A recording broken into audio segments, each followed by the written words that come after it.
Bendito Dios y Padre, te suplicamos y te pedimos, Señor, por este tiempo, Señor, para que sea de bendición, para que sea agradable todo lo que digamos a ti, que sea conforme a tu voluntad y que sobre todo sirva para que nuestros corazones puedan seguir creciendo en tu conocimiento, para que podamos saber quién eres tú, qué es lo que demandas de nosotros y cómo poder ser fieles servidores tuyos en este mundo. Gracias por tu misericordia, Señor, sobre cada uno de nosotros y sigue mostrando tu gracia en este día. En el nombre de Jesús. Amén. Muy bien, pues como decía, vamos a empezar a leer el capítulo 7, versículo 14, que es la primera plaga, que ya me la dejaba. La primera plaga y luego todo el capítulo 8. ¿Vale? Así que vamos a leer los primeros versículos que se encuentran en el capítulo 7, versículos de 14 hasta el 25. Y dice así: Entonces el Señor dijo a Moisés: el corazón de Faraón es terco, se niega a dejar ir al pueblo. Preséntate a Faraón por la mañana cuando vayas al agua y ponte a orillas del Nilo para encontrarte con él.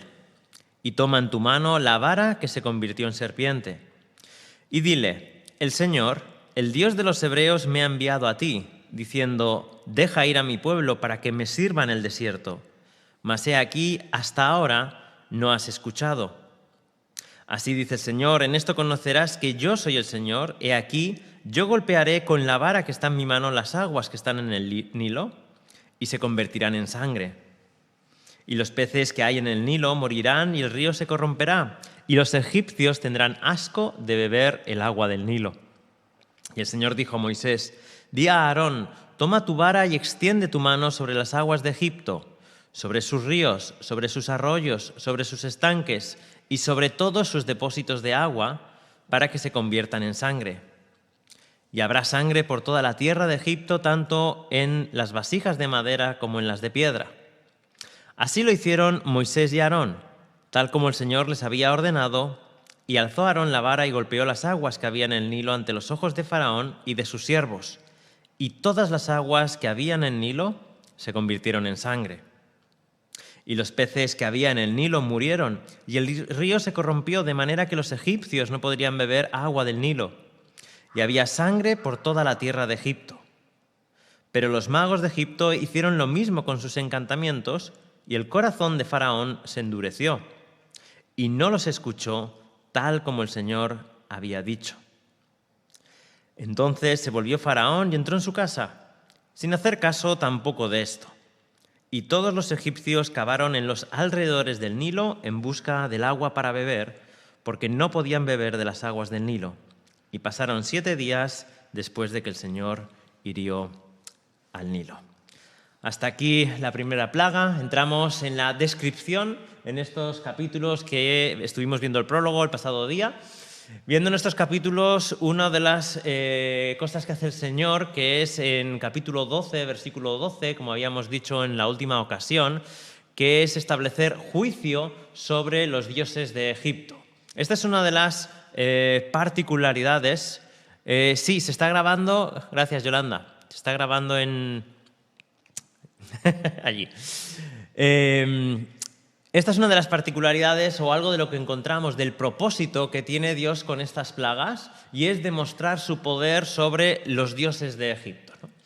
¿Qué son estos dioses o estas plagas? ¿Van dirigidas a un dios en particular, cada una de ellas, o es un juicio general sobre todos los dioses, demostrando que el único Dios que tiene control sobre todas las cosas, la naturaleza, la fertilidad, el tiempo, todo lo que forma parte de la naturaleza y que es necesario para la vida, demostrando que el único Dios que tiene esto es el Señor, es Yahvé, es el Dios de Israel?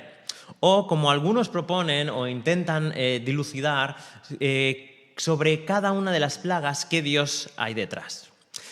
Sobre esto vamos a ir intentando averiguar qué Dios es el que se encuentra detrás, ¿no?, de cada plaga. Si bien es importante decir al principio que hay dioses que son fáciles de identificar en la plaga, ¿no? Hay algunos que decimos, bueno, claramente este es el Dios al que se está enfrentando o sobre el cual ha llegado el juicio.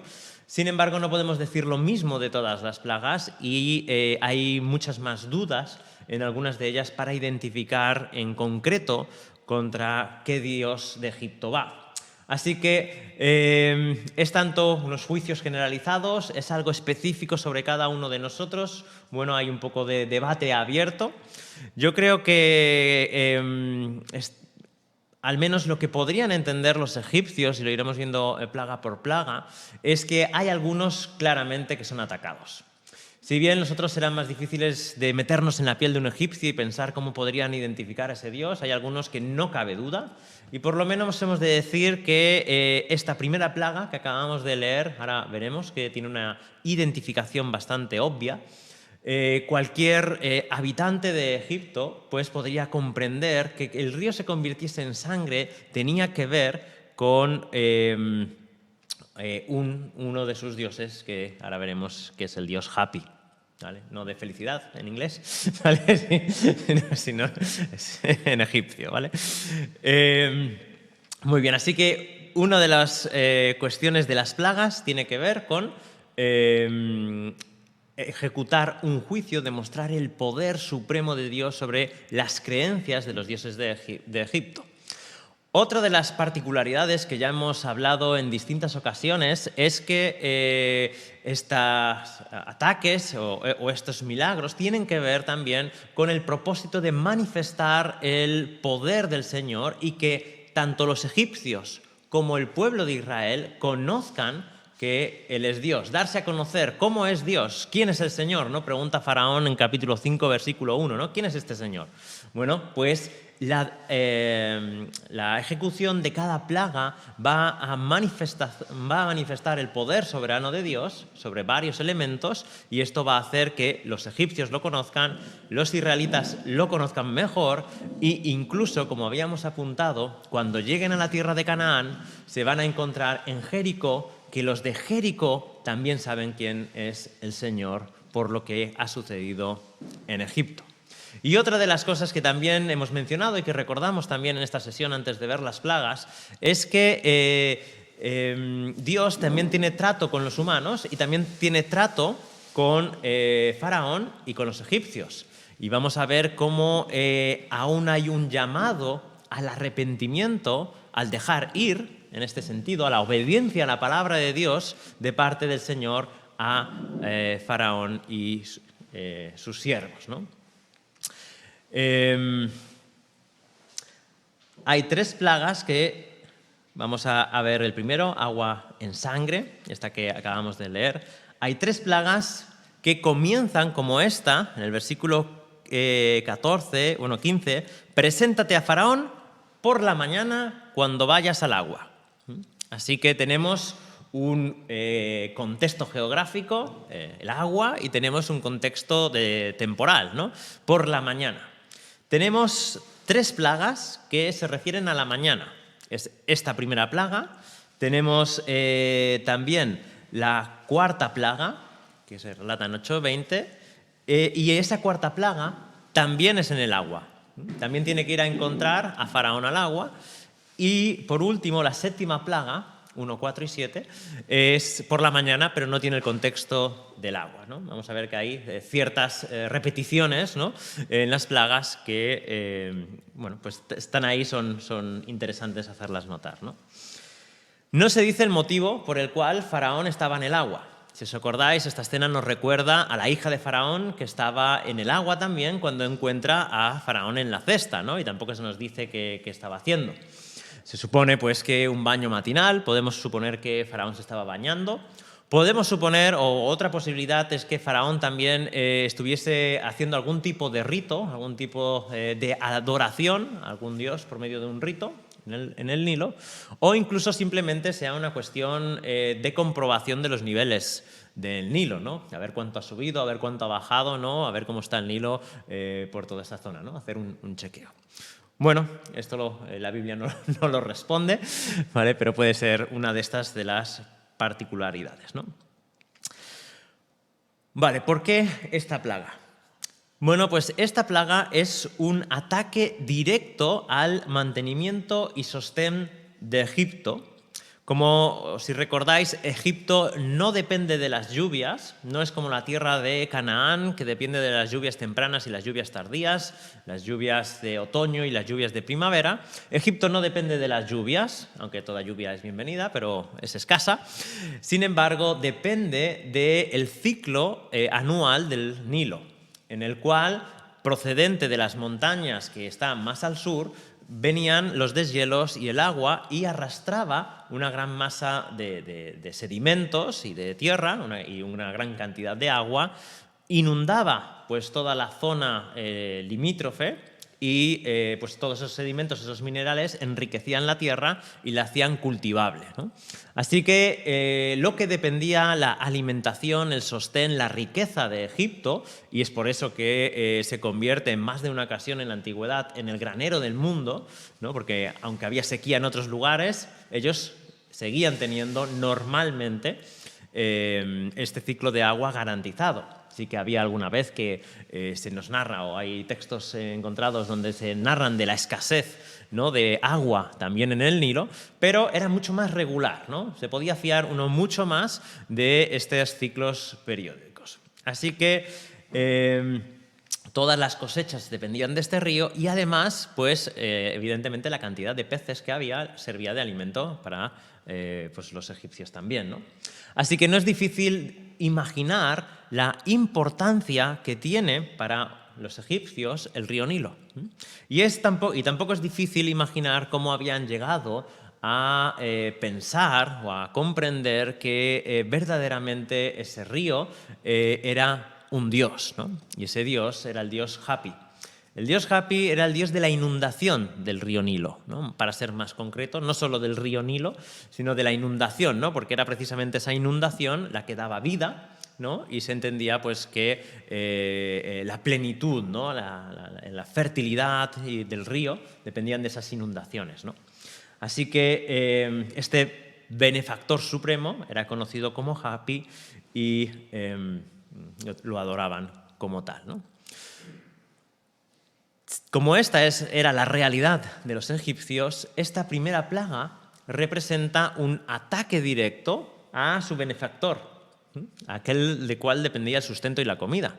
Y que el agua se convirtiese en sangre también era fácil relacionar para cualquier egipcio que su dios había sido tocado, quizás muerto, ¿no? Pero como mínimo representa que tiene una herida porque todo el agua, en vez de ser agua, ahora es sangre, ¿no? Así que ese dios ha sido herido y además es interesante porque golpeado es la palabra que usa el Señor para herir al Nilo.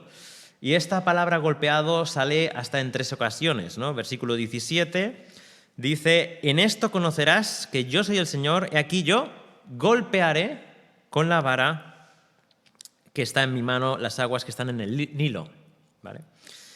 Yo, el Señor, es el que golpea. Entonces él mismo está identificando como aquel que golpea, que da un puñetazo, que da una herida, una estocada al río Nilo. Versículos 20 y 25, pues de nuevo aparece estas palabras, ¿no? Dice en el 20, así hicieron Moisés y Aarón, tal como el Señor les había ordenado, y alzó a Aarón la vara y golpeó las aguas que había en el Nilo. Y versículo 25, y pasaron 7 días después que el Señor hirió al Nilo, aunque la palabra es la misma, para golpear y para herir. Así que el río Nilo está herido y podemos entender bien la manera de identificarlo para los egipcios. Por eso es bastante claro, no hay pocas dudas de que esta primera plaga sí va dirigida en específico a uno de los dioses de Egipto, que es Hapi. También hay otro dios que se llama Hunum, a ver si me sale, bueno, más o menos, que es el guardián de los recursos del Nilo, entre otras cosas, ¿no? Y este también sería uno de los dioses a los cuales bueno, pues los recursos acaban de quedar muertos. Mueren todos los peces, mueren todos los animales, el río queda inerte y por lo tanto inservible para seguir dando vida. Ahora, una de las cuestiones que nos preguntamos o que aparecen en el texto es que dice,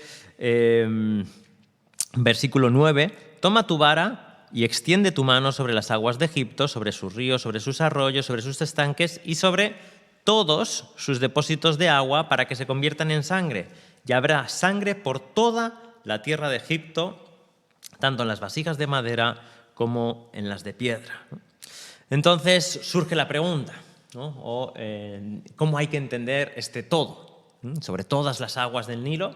Bueno, entonces, ¿sobre qué agua los magos hacen sus encanterios para convertir agua en sangre, ¿no? Si ya está toda de sangre, ¿no? Entonces, es evidente que este todo no significa todo sin excepción, sino una amplia mayoría. Es una cuestión hiperbólica de la palabra que se hace también uso en otros textos. De nuevo, en el versículo 24, dice que todos los egipcios cavaron en los alrededores del Nilo en busca de agua para beber. Así que entendemos que no solo la buscan, sino que está diciendo que la encuentran, ¿no? Porque son 7 días que se mantiene sin poder beber nada, porque incluso los de sus casas habían quedado convertidos en sangre. Así que entendemos que encuentran agua y que este todo es hiperbólico, es una manera de decir exageradamente que la gran mayoría, pero habían quedado algún recurso aún sin convertirse en sangre, ¿no? Esta parece ser la explicación más lógica para poder entender este texto, ¿no? Luego, anotar también en el versículo 19, dice nuestro texto que habrá sangre por toda la tierra de Egipto, tanto en las vasijas de madera como en las de piedra. Literalmente el texto en hebreo dice tanto en las de madera como en las de piedra. Más exactos, tanto en madera como en piedra. Ni la del aste, tanto en madera como en piedra. Y no es sino hasta la Vulgata que aparece este añadido para poder comprender, ¿no? Esta palabra de vasijas, ¿no? Y en la Septuaginta, por ejemplo, tampoco hay ninguna palabra que se añade, simplemente dice tanto las de madera como las de agua. Como las de piedra. Entonces, ¿qué significa? ¿Cuál es el significado? Bueno, algunos pues han propuesto, y por eso algunas Biblias ponen así, que lo que está hablando son de las vasijas, que eran hechas de madera o de piedra, y los recipientes que se usaban en casa. Otros han propuesto que tiene que ver con todas las casas, que eran construcciones hechas a base de madera y de piedra, y que por lo tanto está diciendo que todas las aguas que hay en las casas también se habían convertido en sangre. Y una tercera, quizás teológicamente es más atractiva, es que madera y piedra se asocia con los ídolos. Los ídolos que están hechos de madera y de piedra. Así que lo que estaría diciendo es, por ejemplo, Deuteronomio 28:36, es un texto que nos habla acerca de esto. Vamos a leerlo. Deuteronomio 28:36.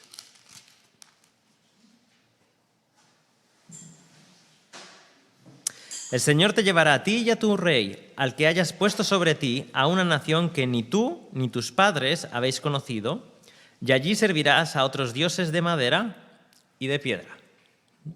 Entonces, esta relación de madera y piedra, algunos proponen que lo que está hablando aquí es precisamente de los ídolos. ¿Y por qué de los ídolos? Pues porque para sus ceremonias religiosas los sacerdotes lavaban los ídolos, ¿vale?, con agua cada mañana. Así que no podían lavarlos, no podían usarlos porque los iban a llenar de sangre, y si esta es, pues como se ha de entender este texto, sería una especie de mofa, ¿no?, de burla hacia la adoración de estos dioses, ¿no? Muy bien. Y en cuanto a esta plaga, la gran pregunta, ¿no?, o el gran debate que hay. ¿Qué es esta plaga? ¿Cómo se explica? ¿Es verdaderamente agua que se convierte en sangre o es otra cosa, ¿no? Algunos que proponen explicar la Biblia o intentan encontrar elementos que sean, digamos, no tan milagrosos, ¿no?, o modos en los que Dios obra sin necesidad de obrar un milagro completo, ¿no? De cambiar un elemento hacia otro. Han habido dos interpretaciones o dos propuestas. Una de ellas es que parte de uno de los afluentes del Nilo, una de las partes del Nilo antes de convertirse en el Nilo Grande, ¿no? Que se llama el Nilo Blanco, creo que recordar, pues tiene mucha tierra roja, ¿no? Y que esa tierra roja lo que hace en una inundación es teñir de color rojizo el agua, y que por unas bacterias que hay, que se han descrito, pues, que hay en esa tierra roja, pues al haber en gran abundancia consume el oxígeno y mueren los peces. Esta es una propuesta. Evidentemente no está exenta de sus detractores en el apartado científico, ¿no? En el apartado de decir, bueno, algunos dicen pues, que esto no es posible porque esto no se da, ya son rollos entre científicos, ¿vale? Otra de las propuestas es que hay un alga roja, ¿no? Que sería la que de manera pues, enorme se prolifera y tiñe pues, todo esto de rojo por esta alga roja y lo hace inservible para la vida, ¿no? También para la vida de los peces.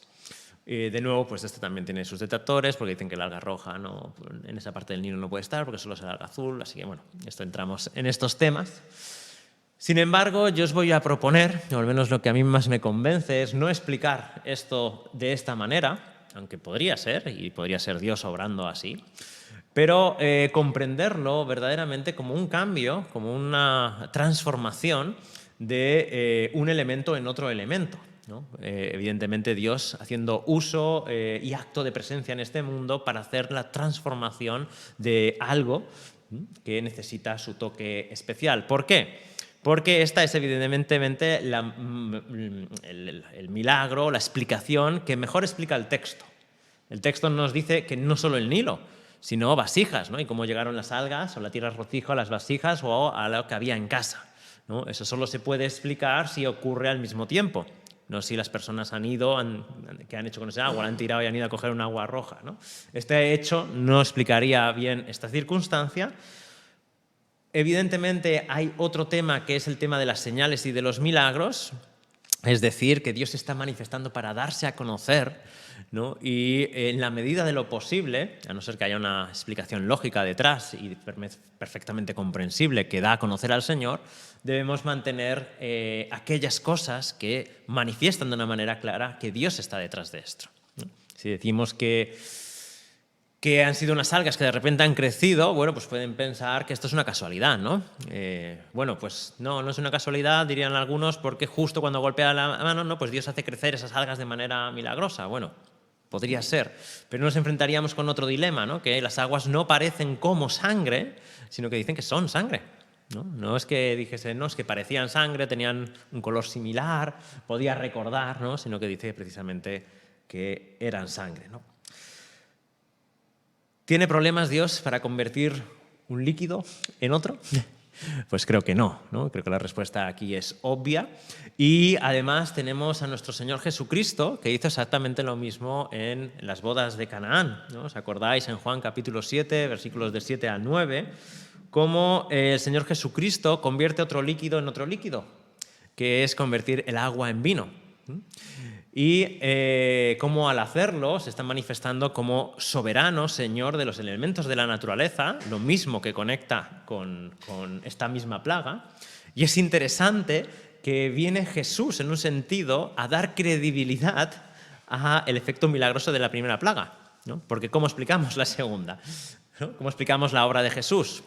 Como ponemos aquí elementos naturales que nos lleven a comprender la obra de Dios, ¿no? Cómo se fermenta el agua en vino en un minuto, ¿no? Pues no hay ningún tipo de explicación a no ser que sea por un acto sobrenatural de Dios. Así que esta explicación del elemento sobrenatural de Jesús da fuerza, ¿no? A la explicación sobrenatural de esta primera plaga, si es que fuese necesario hacerlo, ¿no? Muy bien, hasta aquí parte de lo que...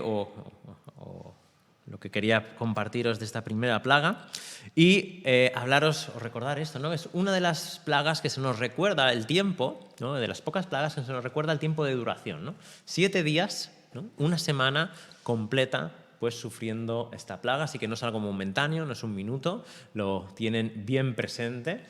Y como deberían ser, no se nos narra los temores de los egipcios, ¿no? Al ver que no pueden beber y que, bueno, pues qué pasa con este Dios suyo, ¿no?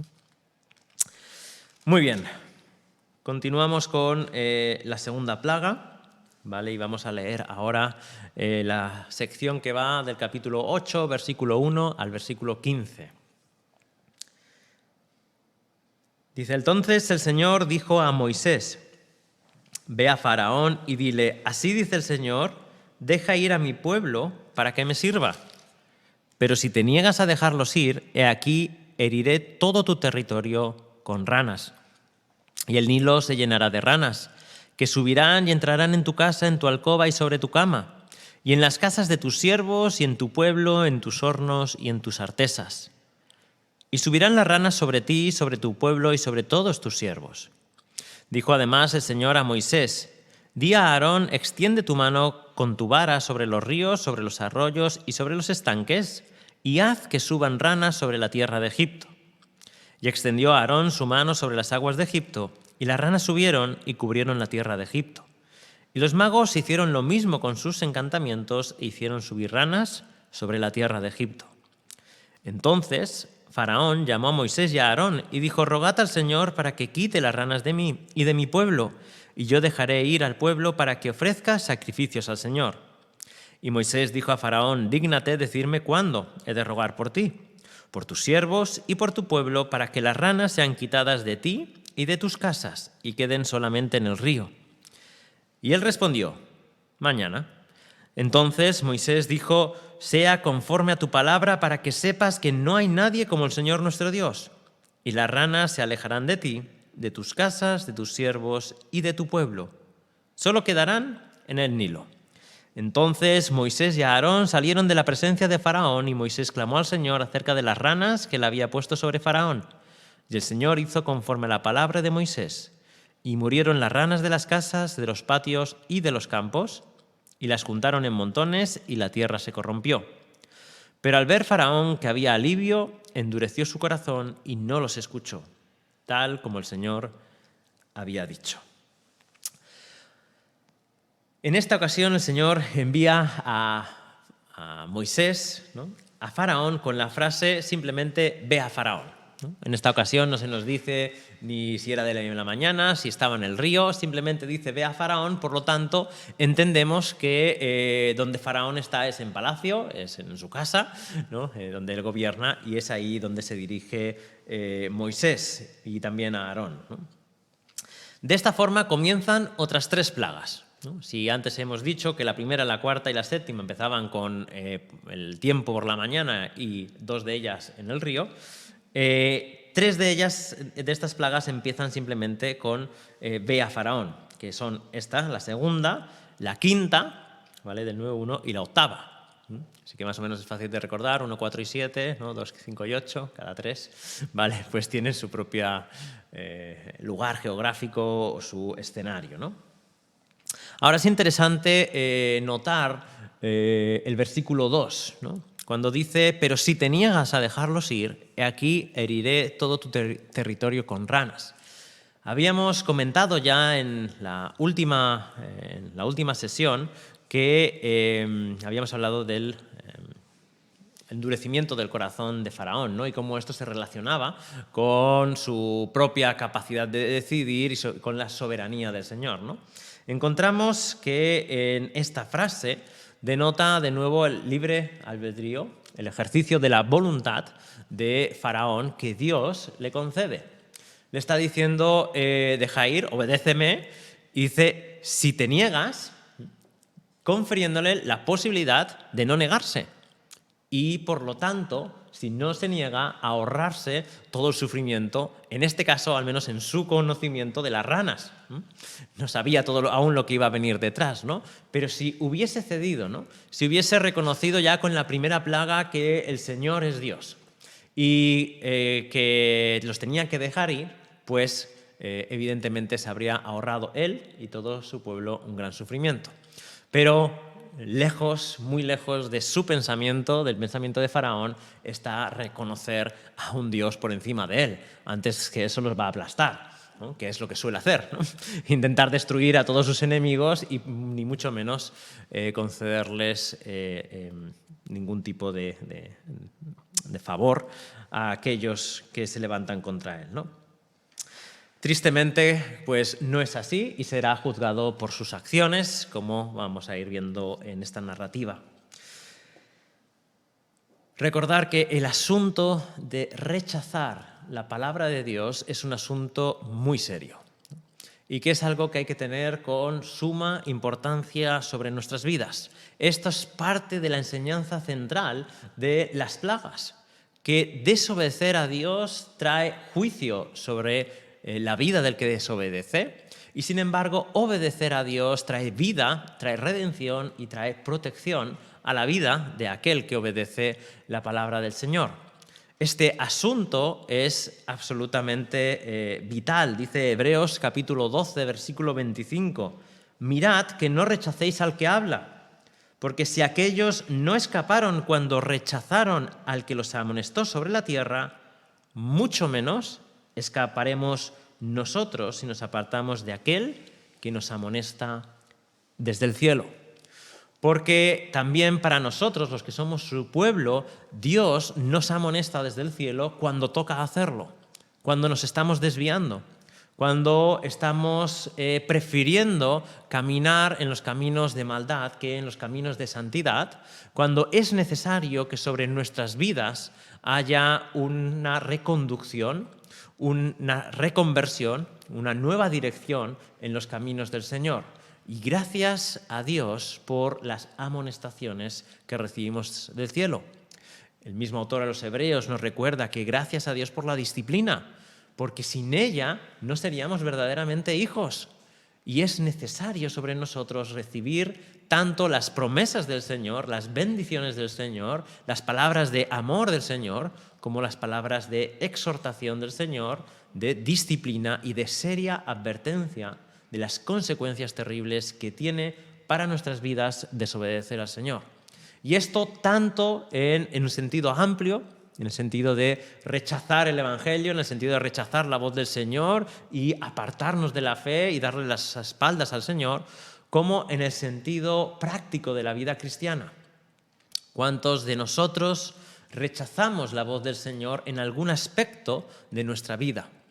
Ya sea en la evangelización, ya sea en la adoración, ya sea en la búsqueda de nuestro Señor diaria, ¿no? O en la constante oración a la cual las Escrituras nos exhortan de manera continuada en nuestras vidas. ¿Y cuántos de nosotros no tenemos que agachar la cabeza y reconocer que no estamos orando, no estamos buscando al Señor, no estamos obedeciendo al Señor como es debido?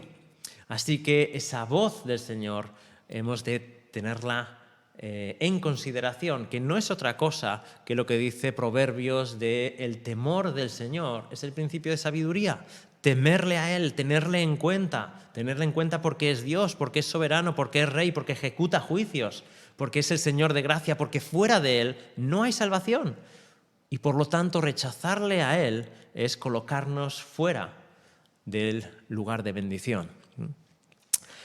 Eso es lo que encontramos en este texto. Dios está advirtiendo a Faraón, Dios está llamándole, Dios está teniendo paciencia con él, tratándole con misericordia para que no abandone, para que recapacite y deje ir a su pueblo y obedezca su voz y reconozca que hay un Dios superior a sus dioses y a él mismo. Ahora encontramos en esta segunda plaga que la invasión de ranas, ¿no?, que infestan todas las partes de Egipto y las casas, es de nuevo repetida por los hechiceros, es de nuevo repetida por los magos. Estos hacen subir también del río ranas, lo que en un momento, sobre todo al final, harán que el corazón de Faraón, una vez sienta alivio, se vuelva a endurecer, ¿no? y venga a decir algo así de, bueno, ellos me han traído ranas, pero nosotros podemos hacer lo mismo, ¿no? Sin embargo, el hecho de que los hechiceros puedan subir ranas del río es absolutamente inservible e inútil, ¿no? ¿De qué manera mejora eso la existencia de los egipcios y de propio Faraón en ese momento? Pues si acaso la empeora, ¿no? Porque traer más ranas sobre ranas pues no es algo que ayude mucho a la situación en la que se encuentran, ¿no? Esta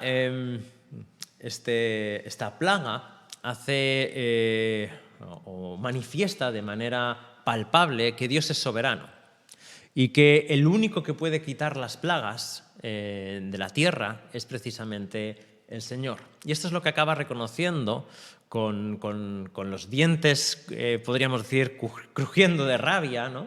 Es decir, teniendo que agachar la cabeza y ceder y reconocer, pues, aunque no lo quieras, que Dios es Dios y Él es el Señor y el único que tiene autoridad para quitarlas. ¿Y cómo sabemos que esto es así? Bueno, porque tenemos algo absolutamente curioso, ¿no? Que Faraón pide oración, ¿no? Y pide a Moisés que, por favor, ora a tu Dios, tú que tienes contacto con Él, y pídele que nos libre de esta plaga que no tiene remedio porque no podemos más, ¿no? Faraón no está dispuesto a pasar 7 días más como con el agua en sangre. Ya tiene suficiente de las ranas, está hasta las narices y necesita alivio sobre esta situación. A cambio, promete que dejará ir a su pueblo en los términos que le ha pedido. Es interesante que Moisés en esta ocasión no dice, de acuerdo, voy a orar, sino que le pasa la pelota de nuevo a Faraón y en un acto de demostración de la soberanía y del poder absoluto de Dios sobre esta plaga y sobre la creación, le dice, muy bien, vale, pues dime, ¿no? Dígnate, ¿no? En esta ironía, ¿no? Dígnate, por favor, a decirnos cuándo quieres que te quitemos las plagas, ¿no? Y pues el día que escojas, ese será, ¿no? Y Faraón, sorpresivamente, ¿no? Pues dice que mañana, ¿no? No sabemos la hora del día que era, ¿no? No sabemos si era por la mañana, mediodía, por la tarde o ya era el anochecer. Pero aquí nos surge una pregunta pues, que creo que todos nos planteamos, ¿no? Si reconoces que Dios puede quitarte una plaga de tu vida, ¿para qué esperas a mañana?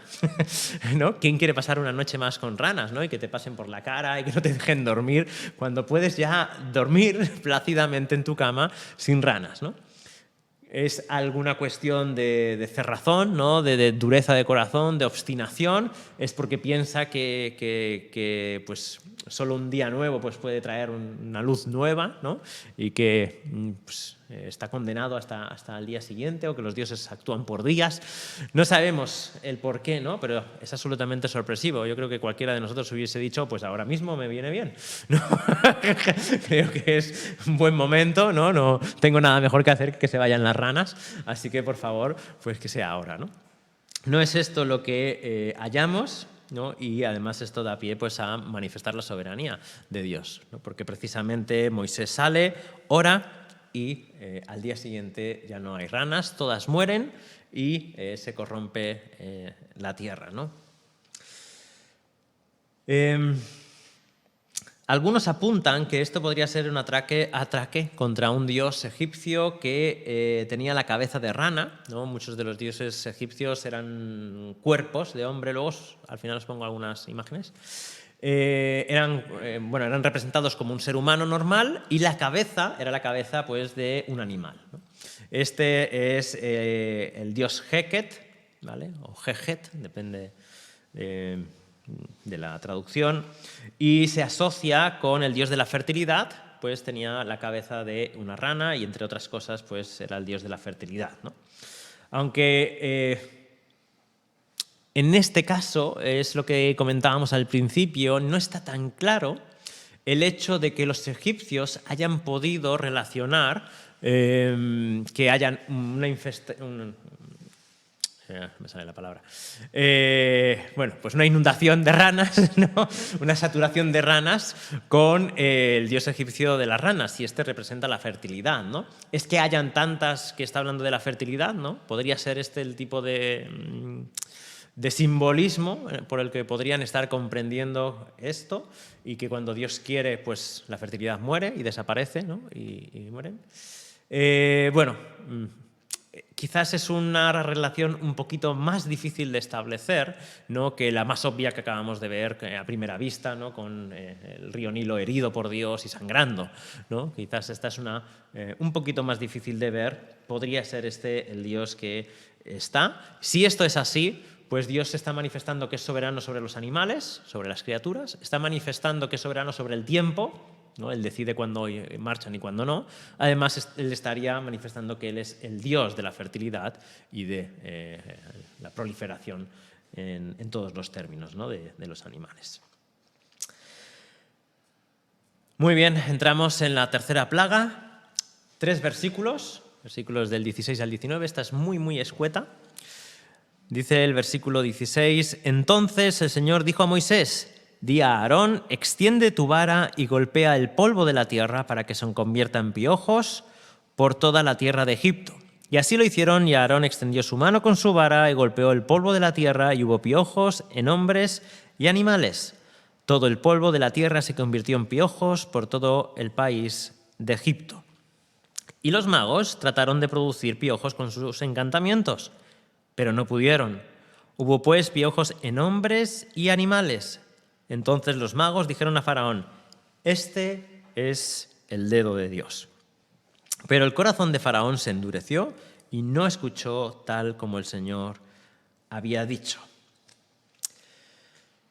Esta plaga viene sin previo aviso y además, junto con las 2 que le preceden, son las 3 plagas que realmente no representan una amenaza para la vida.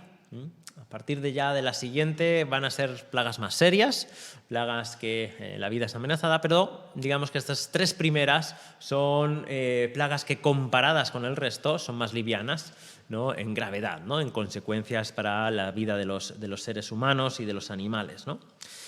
Eso sí, pues esta aparece sin previo aviso, como hemos dicho. No hay un anuncio a Faraón, no hay un ve a Faraón y dile, simplemente van y lo hacen, tocan el polvo y se convierten en piojos, ¿vale? Esta parece ser la traducción. Algunas versiones ponen mosquitos, pero parece ser que la más exacta, la que tendría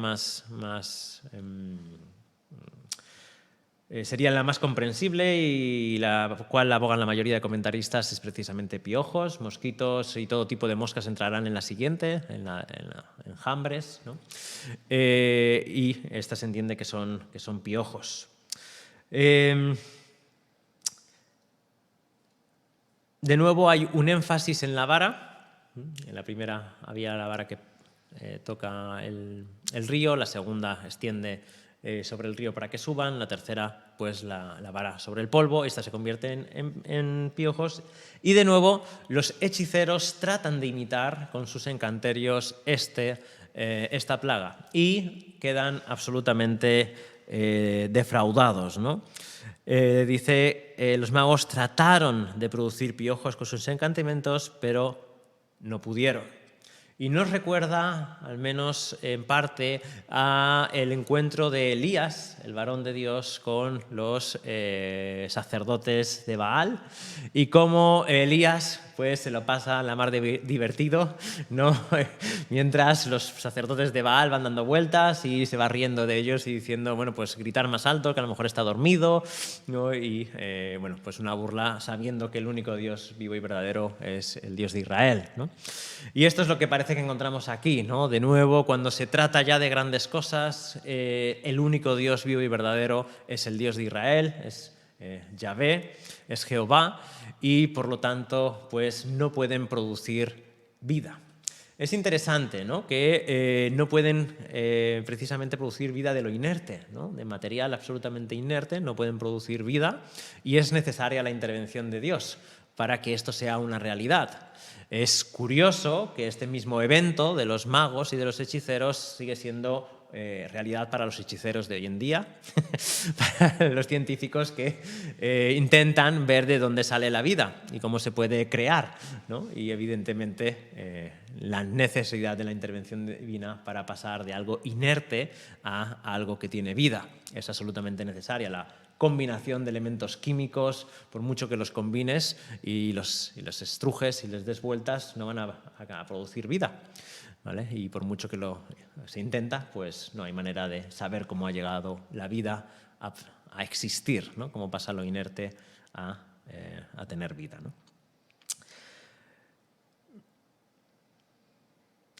Vale. El dios que podría ser que estuviese detrás de esta plaga es el dios Jepri.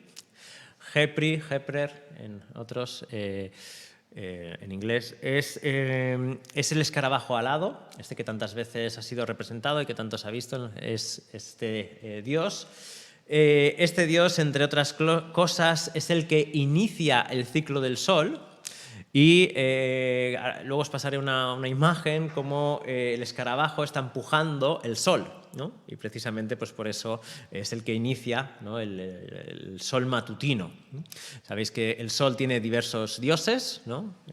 Atom o Atum, Amon-Ra, ¿vale? Y cada uno pues también en diferentes épocas, pero uno pues es el de la tarde, otro es el que vence todo el ciclo del caos, ¿no? Que es el Amon-Ra. Bueno, pues este es el que inicia, ¿no? Parece ser que este es el que inicia el ciclo del sol y le empuja por la mañana, ¿no? Para que llegue a su cenit, ¿no?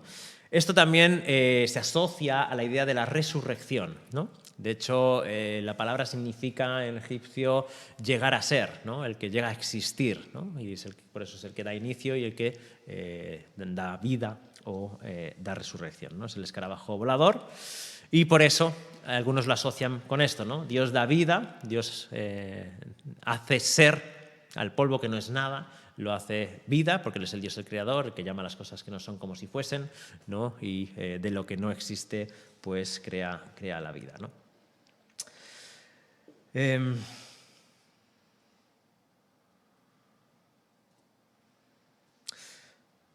Debido a su fracaso, los magos, los hechiceros en esta ocasión están perplejos y tienen que reconocer que es el dedo de Dios, ¿no? Estas palabras volverán a salir en Éxodo cuando es el dedo de Dios el que escribe las tablas de la ley, es en los dos momentos en los que sale en las Escrituras, que el dedo de Dios es una acción directa de Dios, ¿no?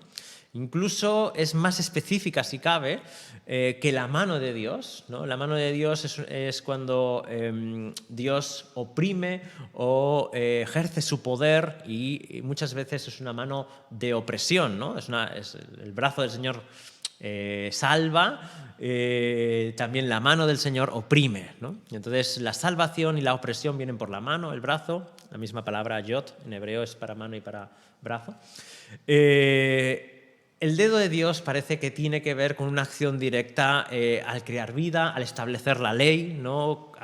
Acciones muy concretas y, digamos, muy identificables con la acción de Dios, ¿no? Esto es lo que acaban de reconocer los hechiceros, ¿no? Y sin embargo, Faraón se endurece, ¿no? Incluso con la evidencia. Y esto es lo que va a ir haciendo endurecerse su corazón, que evidencia tras evidencia que le es presentada a Faraón se va a endurecer. Sus propios magos, los que tienen conexión con el mundo oculto, con el poder de las tinieblas, no son capaces de reproducir esta obra divina y acaban claudicando. Y esta evidencia, que sería una evidencia para cualquiera, no lo es para Faraón y lo que hace es endurecerse, ¿no?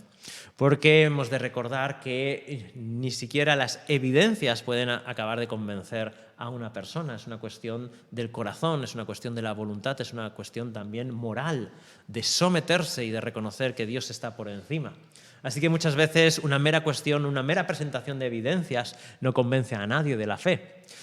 Es necesaria para extender puentes, es un testimonio de Dios, ¿no? Y con el cual hay que responder, pero no de per se, no por el efecto propio de la evidencia consigue la salvación o la conversión de las personas, ¿no? Es necesaria la acción del Espíritu Santo y que las personas se arrepientan de su distanciamiento del Señor, ¿no? Esto es lo que tenemos aquí. Más adelante volverá Faraón a endurecerse con otra evidencia, ¿no? Va a ver cuando los animales de la tierra de Gosén han quedado separados y no han recibido la peste, manda a personas para que lo observen, para que vean si es así y le traen la evidencia. Oye, que es verdad lo que ha dicho Moisés, que este Dios hace diferencia entre unos y otros, y aún así se sigue endureciendo. Muy bien, y por último llegamos ya a la última plaga, la cuarta, que va de los versículos 20 en adelante. Dice, y el Señor dijo a Moisés, levántate muy de mañana y ponte delante de Faraón cuando vaya al agua y dile, así dice el Señor, deja ir a mi pueblo para que me sirva, porque si no dejas ir a mi pueblo, he aquí enviaré enjambres de insectos sobre ti, sobre tus siervos, sobre tu pueblo y dentro de tus casas. Y las casas de los egipcios se llenarán de enjambres de insectos y también el suelo sobre el cual están. Mas en aquel día yo pondré aparte la tierra de Gosén, en la que mora mi pueblo, para que no haya allí enjambres de insectos, a fin de que sepas que yo, el Señor, estoy en medio de la tierra. Y yo haré distinción entre mi pueblo y tu pueblo. Mañana tendrá lugar esta señal. Y así lo hizo el Señor, y entraron grandes enjambres de insectos en la casa de Faraón y en las casas de sus siervos y en todo el país de Egipto. La tierra fue devastada a causa de los enjambres de insectos. Entonces llamó Faraón a Moisés y a Aarón y dijo, id, ofreced sacrificio a vuestro Dios dentro del país. Pero Moisés respondió, no conviene que lo hagamos así, porque es abominación para los egipcios lo que sacrificaremos al Señor nuestro Dios. Si sacrificamos lo que es abominación para los egipcios delante de sus ojos, ¿no nos apedrearán?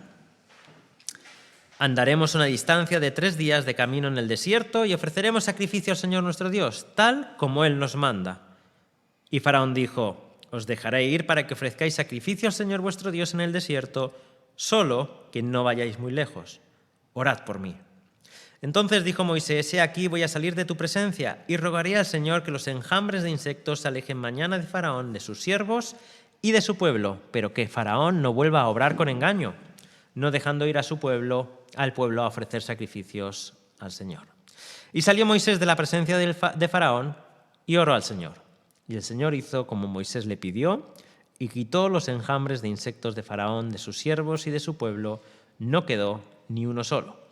Pero Faraón endureció su corazón también esta vez y no dejó salir a su pueblo. Así que, de nuevo, una plaga más que Faraón se endurece, que no obedece, que pide por oración, pero no pide por salvación. Quiere ser librado de las consecuencias de sus acciones malvadas, de su obstinación, pero no quiere reconocer que Dios es Dios y no quiere obedecer al Dios vivo y verdadero. Además, en esta cuarta plaga, la relación con los dioses de Egipto parece ser que, si hay alguna, es el mismo de antes, es Jepri, ¿vale? Por el hecho de las moscas, del enjambre que viene. Es una palabra, la palabra para moscas, que engloba todo tipo de moscas y de mosquitos y muchos que producían enfermedades severas, ¿vale? Y estos enjambres eran bien molestos y traían grandes enfermedades, ¿no? Y un amplio abanico se podría poner de tipo de mosquitos, ¿no? Ahora, ¿qué novedades trae esta plaga? Bueno, pues hay la novedad con respecto a las anteriores, de las ausencias. ¿Quién no está? Los hechiceros, pero tampoco está Aarón. Aarón aparecerá al final, ¿no? Cuando Faraón se dirija a ellos, pero no al principio, es Moisés simplemente el que aparece con Faraón. Así que parece que esta dupla de ayudantes, si podemos decirlo así, de Aarón y de los hechiceros, al desaparecer los hechiceros, Aarón no aparece en este contexto, en esta cuarta plaga, y solo es un enfrentamiento de Faraón con Moisés. Ahora, lo que sí que es llamativo de esta cuarta plaga, y es algo que va a continuar con el resto de plagas, es que hay por primera vez una separación entre las consecuencias para el pueblo de Dios y para los egipcios. Hasta ahora habían sufrido el pueblo de Dios las mismas consecuencias en las 3 plagas. Sin embargo, ahora Dios se manifiesta como el Dios de su pueblo y hace una separación territorial y una separación nacional, o una separación de los que le temen, pero en este caso nacional, entre el pueblo de Egipto y el pueblo de Israel. Y ningún enjambre llega y toca a Israel. Así que Dios es protector de su pueblo, se manifiesta como aquel que es escudo en medio de los que le temen y sin embargo es fuego consumidor, ¿no? Es temible ante aquellos que le desobedecen. Y como digo, esta diferenciación continúa a partir de aquí. En las siguientes plagas encontraremos lo mismo. Otra de las diferencias es que Faraón sí concede su petición, ¿vale?, de una manera parcial. Os dejo ir, pero no muy lejos. Bueno, en primer lugar, que lo hagáis aquí en la tierra, ¿vale? Yo os lo concedo, pero en mis condiciones, en mis términos, ¿no? Y esto es algo que va a ir haciendo hasta la 10ª plaga, ¿no? Luego más adelante pues les dejará ir, pero solo los varones, luego los varones y los niños, pero no los animales, ¿no? Así que tiene este endurecimiento de ir cediendo límites, ¿no?, poco a poco. En esta ocasión, pues que no se vayan muy lejos, pero Moisés le contesta que esto no puede ser así, porque Dios lo ha dicho en primer lugar, pero segundo porque le da esta razón. Si sacrificamos lo que es abominable, no nos van a apedrear, tu pueblo. La pregunta que surge es ¿qué es lo abominable? ¿Qué es ese tipo de sacrificio? Si ni siquiera Moisés sabía lo que Dios le iba a pedir, lo reconoce en el texto un poco más adelante, cómo tienen que sacrificar, qué es lo abominable. Y sobre esto hay multitud de propuestas o de intentos de averiguar y la verdad es que no se sabe, no tenemos ni idea qué es lo que puede ser, ¿no? Sabemos por José, ¿no?, que les había dicho a la nación, a la familia, ¿no?, cuando venía a la tierra, que le dijeran que son pastores, porque esto es abominación a los egipcios. Y entonces les dan la tierra de José, los tienen apartados, ¿no? Es esa razón que proceden de los nómadas o que ciertos animales les producen pues algún tipo de abominación. Es difícil de saber. Además es que prácticamente tenían dioses de todo tipo de animales, ¿no? Entonces buscar uno que les sea abominable, ¿por qué es? Porque les parece feo, ¿no?, o despreciable, o porque entenderán que es matar a un dios, o bueno, ni idea, ¿vale? Al menos no hay ninguna respuesta muy satisfactoria al respecto que yo haya visto, ¿no? Así que estas son básicamente las diferencias con esta nueva plaga. Tenemos de nuevo un endurecimiento de corazón de Faraón que no deja ir al pueblo. Hasta aquí estas 4 plagas donde hemos visto cómo Dios se manifiesta como un Dios soberano, un Dios que tiene el control sobre la naturaleza, un Dios que tiene el control sobre los elementos de la materia que forman este mundo, evidentemente porque Él lo ha formado y lo ha hecho tal y como es y porque Él puede sobrepasar esos límites cuando Él quiera y hacerlos a voluntad. Es el Dios de los animales, es el Dios de toda criatura, ¿no?, que les da vida. Es el Dios de la vida porque da vida a los piojos, por ejemplo, ¿no? Y bueno, pues tú qué cosa, ¿no? Pero está diciendo que puede dar vida a cualquier cosa. Es una demostración más, si era necesario, que Dios es el Dios de la vida y que obedeciendo a Él hay vida. Esto es una de las características que se van a manifestar a lo largo de todas estas plagas. Obedecerle es vida. Desobedecerle es muerte. Temerle es estar en el camino de la salvación, el camino que Jesús nos revelará como el camino de la vida eterna, que es el que viene a darnos Cristo enviado del Padre. No obedecerle es llevarnos a la muerte, a la separación final de Dios y de todo lo que representa, a sufrir sus juicios en grado sumo. Vemos cómo hay un enjuiciamiento gradual de la rebelión de Faraón y por lo tanto en representación de Faraón de todo su pueblo, aunque vamos a encontrar elementos en el texto de gente que teme dentro de Egipto a lo largo de esta historia al Dios de Israel, lo veremos en las siguientes plagas, pero Faraón como representante de toda Egipcia representa la rebelión y cada rebelión lo lleva a un grado más la ira, ¿no?, acabando por llegar a la muerte de su hijo primogénito y a la muerte de todos los hijos primogénitos, ¿no? La muerte es la consecuencia del pecado y de la desobediencia a Dios, y esta consecuencia, este juicio, que parece definitivo en la 10ª plaga, no será sino hasta la venida del Señor Jesucristo en gloria, que será absolutamente definitivo y con total y con el juicio absoluto de Dios, ¿no?, sin limitarse en nada. un juicio que es absolutamente temible y terrible y que las advertencias de las Escrituras son continuadas. De hecho, sabemos y conocemos que Jesús es el que más advirtió sobre el infierno, porque es un lugar donde la ira de Dios se manifiesta para enjuiciar, para manifestar su juicio sobre toda rebelión, sobre todo pecado de todos los seres humanos. Y con mayor urgencia hemos de obedecer la palabra del Señor. Pero, si me permitís, algo más que podemos hallar en este texto, ¿no? El hecho de que hay esperanza de volvernos a Dios en cualquier momento. Si no estamos en Cristo, volvernos en este mismo momento y arrepentirnos. Cada vez que escuchamos la palabra de Dios llamándonos a someternos a Él, a humillarnos a Él, a reconocernos que Él es el Dios de gloria, es una oportunidad para volvernos a Él. Él da su gracia y su misericordia para que podamos responder de esta manera. Pero otra de las cuestiones que surgen y que se nos plantean y que creo que conocemos a diario todos los que somos hijos de Dios, ¿no? Es una noche más con ranas, ¿no? ¿Por qué no pedirle a Dios que nos libere de nuestros pecados, que conocemos que estamos andando en ellos y que no podemos librarnos, aunque muchas veces lo intentamos? De aquellas cosas que nos frustran, que nos llevan al fracaso, que nos llevan a morder el polvo, que nos hacen sentirnos indignos delante de Dios y que crean en nosotros una sensación de separación de la gracia y del amor divinos. ¿Por qué permanecer en ellos? ¿Por qué no podemos confiar en el poder liberador de Dios y en la redención que Cristo nos ha traído y en la aplicación del Espíritu Santo? ¿Pensamos en alguno de ellos? ¿En nuestra propia vida? ¿Por qué no pedírselo a Dios y decirle ahora, Señor, límpiame de este pecado? Dame el poder en el Espíritu Santo para vivir la vida que tú quieres. Y líbrame de esta cadena, sea la que me esté afectando. No pasemos una noche más con ranas.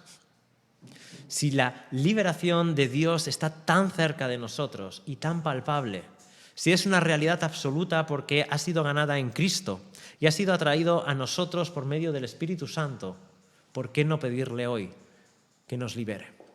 Es, como decíamos, nuestra incapacidad para orar. Es nuestra falta de amor por los que no creen que nos lleva a cerrar nuestra boca y no testificar. Es nuestra falta de apetito por Dios y de conocerle. Es nuestro rencor, nuestro desánimo, nuestro enojo hacia otras personas, lo que nos están privando, lo que nos están dañando, lo que nos están alejando de la voluntad de Dios para nuestras vidas. ¿Por qué no ir, no a Moisés, sino a Cristo, que es el portavoz de Dios, y pedirle que nos libere? Y es el profeta de Dios, a él oíd.